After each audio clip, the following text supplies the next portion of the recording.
বলে যেদিন হাসরের ময়দান কায়েম হয়ে যাবে, নবী আমার হাসরের ময়দানে হাউজে কাউসারের পানি পান করাবে।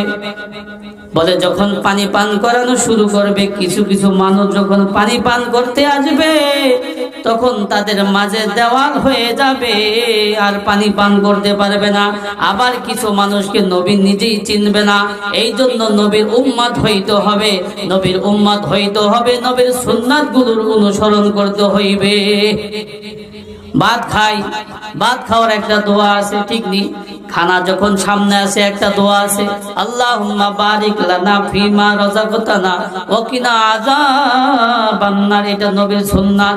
যখন খানা খাওয়া শুরু করব তখন একটা দোয়া আছে, বিসমিল্লাহি ওয়া আলা বারাকাতিল্লাহ। এটা নবীর সুন্নাত। যখন খানার শুরুতে দোয়া পড়তে ভুলে যাই, মাঝে মনে হয়, খাওয়ার মাঝে হঠাৎ করে মনে হয়, তখন একটা দোয়া আছে, বিসমিল্লাহি আউওয়ালাহু ওয়া আখিরা। এটা বলা নবীর সুন্নাত।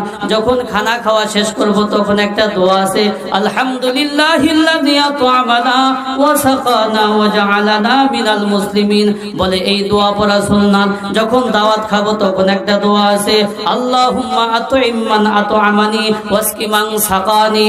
এটা বলা নবীর সুন্নাত। যখন ঘুমাইতে যাব তখন একটা দোয়া আছে, আল্লাহুম্মা বিসমিকা ওয়া আমুতু ওয়া আহইয়া। এই দোয়াটা পড়তে হবে, এটা নবীর সুন্নাত। যখন ঘুম থেকে উঠবো তখন একটা দোয়া আছে, আলহামদুলিল্লাহিল্লাযী আহইয়ানা বা'দা মা আমাতানা ওয়া ইলাইহিন নুশুর। এটা বলা নবীর সুন্নাত। এটা পাঠ করতে হবে। যখন ইস্তিনজায় যাব তখন দোয়া আছে, যখন ইস্তিনজায় থেকে বের হব তখন দোয়া আছে। এই দোয়াগুলো পালন করতে হবে, মিসওয়াক করতে হবে, নবীর সুন্নাতগুলো অনুসরণ করতে হবে। নবী বলছেন, তোমরা আমাকে পাবা না, আমার অনুসরণ কিভাবে করবা?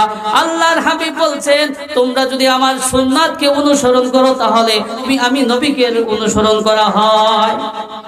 এই জন্য নবীর অনুসরণ করতে হবে, নবীর উম্মত হইতে হবে।